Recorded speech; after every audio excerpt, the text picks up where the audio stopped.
Tercer curso de la restauración de Canaán a nivel nacional. El por qué golpear la roca dos veces supuso una falta tan grave para Moisés. Suscríbase a Loredo Nelson, dele me gusta y no olvide darle clic a la campanita para que reciba todas las actualizaciones de los videos que compartimos regularmente.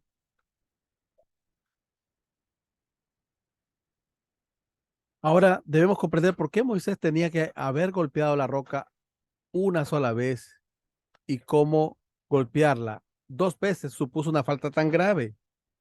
Jesús es simbolizado por una piedra blanca, Apocalipsis 2:17. También se dice que la roca era Cristo, Primera de Corintios 10:4. Cristo vino como el árbol de la vida, Apocalipsis 22:14. Naturalmente, la roca es también el árbol de la vida. Por otro lado, el árbol de la vida era el símbolo de Adán, perfecto, en el jardín del Edén.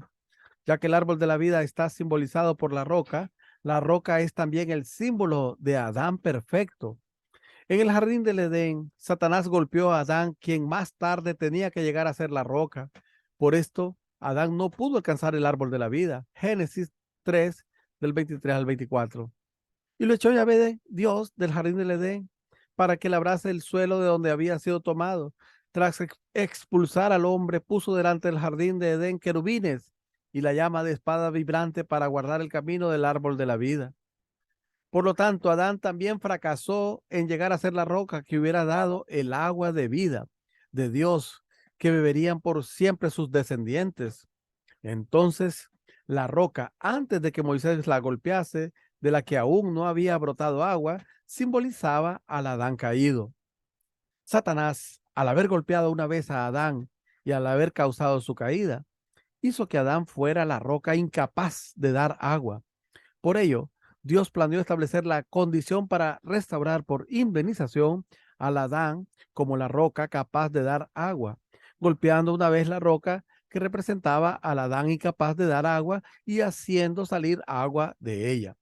Por consiguiente, la roca después del primer golpe de Moisés para sacar agua simbolizaba a Jesús que vendría y daría de beber el agua de vida a todos los hombres caídos. Por esto Jesús dijo, el que beba del agua que yo le dé, no tendrá sed, no tendrá sed jamás, sino que el agua que yo le dé se convertirá en él, en fuente de agua que brote para vida eterna. Juan 4:14.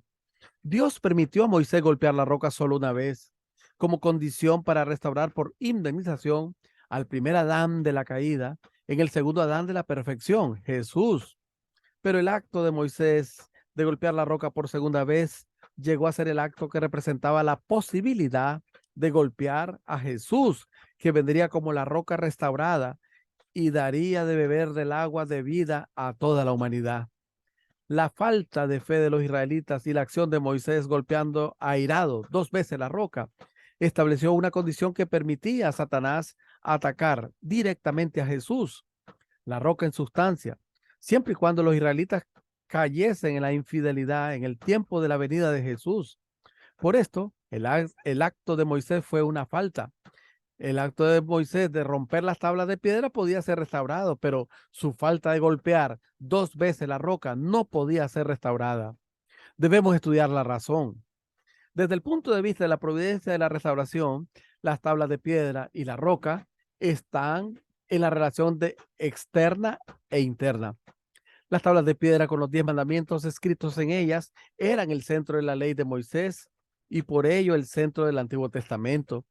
Los israelitas de la era del Antiguo Testamento podían entrar en la esfera de la salvación de esa era creyendo en el ideal de las tablas de piedra.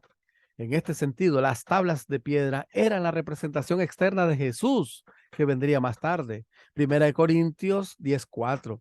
Según el pasaje, la roca era Cristo. La roca simboliza a Jesús y al mismo tiempo constituye la raíz, el origen de las tablas de piedra. Por consiguiente, también simboliza a Dios, que es la raíz, el origen de Jesús, las tablas de piedra sustanciales. Las tablas de piedra son externas, mientras que la roca es interna.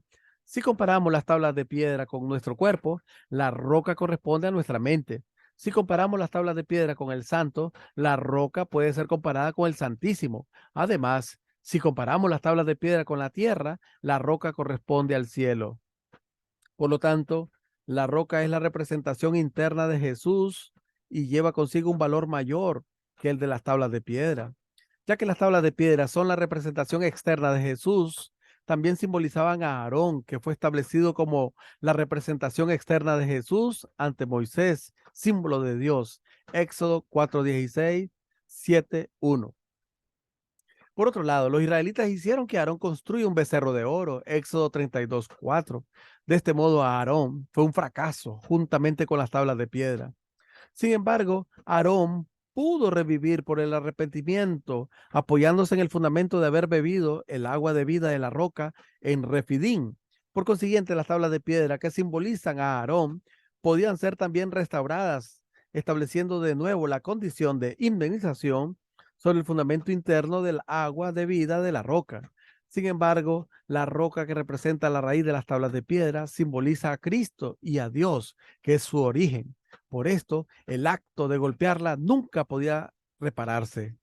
El acto de Moisés de golpear por segunda vez la roca fue motivado por su impaciencia y enojo contra los israelitas por su infidelidad. Salmos 106, 32, 33. Moisés hizo esto desde el punto de vista de Satanás. Por lo tanto, golpear la roca 2 veces provocó que la providencia para la partida que Dios había proyectado llevar a cabo por medio de la roca fue invadida por Satanás.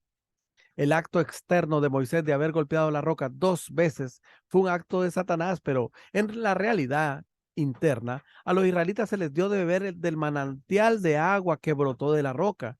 Por ello, los israelitas externos que habían salido de Egipto no pudieron entrar en Canaán como Dios les prometió, a excepción de Josué y Caleb. Moisés también murió a la edad de 120 años a la vista de la tierra de la esperanza y el deseo. Deuteronomio 34, del 4 al 5.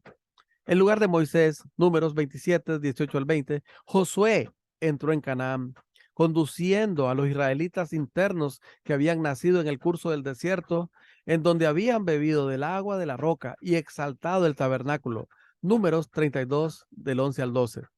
Si el acto de Moisés de golpear 2 veces la roca tuvo como resultado la invasión de Satanás, esta no podría haber dado agua, pero fue debido a que en el segundo curso de la restauración de Canaán a nivel nacional, Moisés ya había provisto la base por la cual se podía sacar agua de la roca, obedeciendo al mandamiento de Dios en Refidín, al golpear la roca para sacar agua y dar de beber a los israelitas. Éxodo 17:6.